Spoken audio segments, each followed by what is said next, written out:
Baik, Assalamualaikum warahmatullahi wabarakatuh. Selamat pagi teman-teman sekalian. Jadi untuk materi selanjutnya ya tentang batuan karbonat, lanjutan dari penjelasan dari pertemuan sebelumnya ya tentang batuan sedimen ya. Ini definisi dari batuan karbonat ya. Jadi menurut Rogers, batuan karbonat adalah batuan yang dengan kandungan material karbonat lebih dari 50% ya, yang tersusun atas partikel karbonat plastik yang tersemenkan ya. Jadi dari hancuran dari partikel karbonat ya, ataupun karbonat kristalin hasil presipitasi langsung ya. Lalu menurut Bed dan Jackson ya tahun 87 mendefinisikan batuan karbonat sebagai batuan yang komponen utamanya adalah mineral karbonat ya dengan berat keseluruhan lebih dari 50%. Jadi dapat kita simpulkan dari pengertian Regis dan Bed dan Jackson ini batuan karbonat adalah batuan yang mengandung kandungan CaCO3 ataupun kalsium karbonat ya, CaCO3 lebih dari 50% ya. Next, ini adalah faktor-faktor yang mempengaruhi sedimen karbonat ya. Yang pertama itu adalah garis lintang dan iklim ya. Jadi batuan karbonat ini terbentuk pada kondisi air yang relatif hangat ya. Nah, umumnya di zona neritik di mana kedalamannya antara 0 sampai 200 meter ya. Nah, terbentuk dari pecahan organisme seperti koral dengan pertumbuhan terbaik pada kedalaman kurang dari 30 meter gitu ya.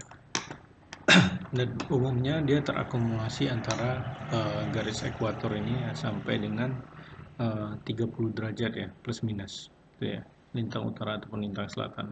Yang kedua, sedimen plankton pada kedalaman yang lebih dalam dengan penyebaran hingga 40 derajat lintang utara atau lintang selatan. Jadi dapat kita simpulkan sedimen karbonat ini dia terbentuk pada lingkungan yang laut dangkal ya, antara 0 sampai 200 ya, dan juga dia berada pada iklim yang relatif tropis sampai dengan subtropis ya, artinya dia terbentuk di lingkungan air laut hangat ya, air hangat seperti itu.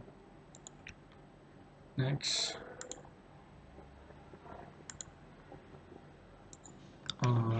selanjutnya dari penetrasi cahaya ya. Jadi penetrasi cahaya matahari akan berkurang seiring dengan bertambahnya kedalaman air ya, dan berkurangnya kejernihan air ya. Nah, batas terendah penetrasi cahaya berkisar antara 100 sampai dengan 300 meter ya, yang merupakan batas zona eukotik ya, di mana fotosintesis organisme tidak dapat terjadi seperti itu ya. Jadi untuk membentuk ini ya, batuan karbonat ya, biasanya koral-koral itu ya, atau terumbu karang itu dia membutuhkan ini ya, masih membutuhkan cahaya ya. Namun apabila cahaya ini ya, si terumbu atau koral ini dia terekspos terhadap matahari langsung, dia juga tidak bisa tumbuh ya, malah akan mati ya terumbunya. Namun kalau dia terlalu dalam ya, sinar matahari tidak akan bisa masuk ke dalam air laut tersebut ya. Dapat dijelaskan di sini penetrasi cahaya itu range yang paling dalam itu 300 meter ya. Nah, yang paling bagus itu adalah di zona neritik ya, antara 0 sampai 200 meter seperti itu ya. Lalu salinitas ya, keanekaragaman dan kelimpahan organisme laut terdapat pada salinitas laut normal yaitu pada salinitas 30 sampai dengan 40 ppt ya, atau part per thousand ya. Hubungan dari salinitasnya ya, semakin tinggi salinitas maka pH juga mungkin akan semakin tinggi ya, sehingga akan menyebabkan penambahan dari material karbonat ini semakin besar seperti itu ya. Lalu yang selanjutnya adalah pengaruh sedimen klasik asal darat atau turbidity ya. Adanya partikel lempung dan lanau asal darat ya akan menyebabkan terhalangnya proses fotosintesis ya, sehingga akan mengalami pertumbuhan ganggang gampingan ya, seperti itu. Nah, karena adanya ini ya, endapan dari darat ya, contohnya itu lanau dan juga lempung ya, akan menyebabkan air laut ini menjadi tidak jernih ya, sehingga kalau lautnya keruh atau tidak jernih menyebabkan matahari tidak bisa menembus ke air tersebut, sehingga akan menyebabkan terganggunya pertumbuhan dari ganggang ataupun terumbu karang yang ada di lautan tersebut, seperti itu ya.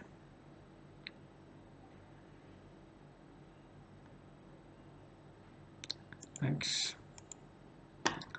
Nah, pada umumnya batuan karbonat dapat dibagi menjadi 4 macam ya. Yang pertama itu batuan karbonat yang bersifat terumbu atau reef ya. Lalu kedua, batuan karbonat yang bersifat klastik. Lalu yang ketiga, batuan karbonat yang bersifat vanitik atau batu gamping halus. Dan yang keempat adalah batuan karbonat yang bersifat dolomit ataupun dan juga kristalin ya.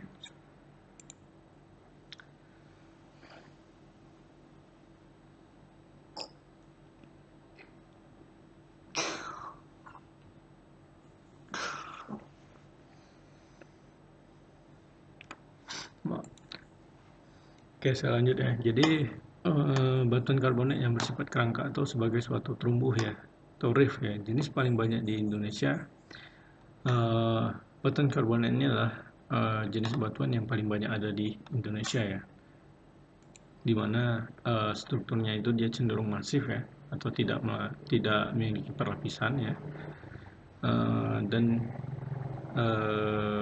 atau dia juga perlapisannya buruk ya, hanya kelihatan dari jauh ya. Biasanya disebut sebagai bondstone oleh Dunham ya, seperti itu. Lalu batu gamping terumbu adalah jenis sedimen biologi ya, susunan dari rangka-rangka organisme ya. Contohnya itu ada alga, koral, moluska, dan juga foraminifera ya, seperti itu. Nah, sebenarnya terdapat beberapa klasifikasi batu gamping ya yang dapat kita gunakan ya. Tapi dalam industri minyak ya, klasifikasi Dunham ini ya, Dunham 62 ini yang dimodifikasi oleh Embry dan juga Clovan merupakan klasifikasi yang paling umum digunakan, seperti itu ya. Next. Lalu batuan karbonat yang bersifat kerangka atau sebagai suatu terumbu ya. Oke, ini masih lanjutan dari slide sebelumnya ya. Jadi selain itu, organisme pembangun terumbu memerlukan syarat untuk kelancaran hidupnya ya, yaitu sebagai berikut. Yang pertama itu adalah sirkulasi air yang baik ya, berguna untuk membawa makanan dan pergantian oksigen. Yang kedua itu adalah air laut yang bersih dan tidak dikotori oleh sedimen ya, yang sudah saya jelaskan sebelumnya ya, karena hal ini akan memudahkan masuknya sinar matahari untuk dapat diterima oleh organisme ya. Lalu yang ketiga, salinitas yang normal ya, berkisar antara 27 sampai 38 ppt ya, atau part per 1000. Lalu temperatur air yang relatif hangat ya, antara 20 sampai 30 derajat Celcius. Artinya dia berada di iklim tropis hingga subtropis mungkin, seperti itu ya. Next. Selanjutnya adalah batuan karbonat yang bersifat plastik ya, atau artinya dia memiliki ukuran butir ya. Nah, dia ada gamping bioplastik, ada gamping plastik fragmenter ya.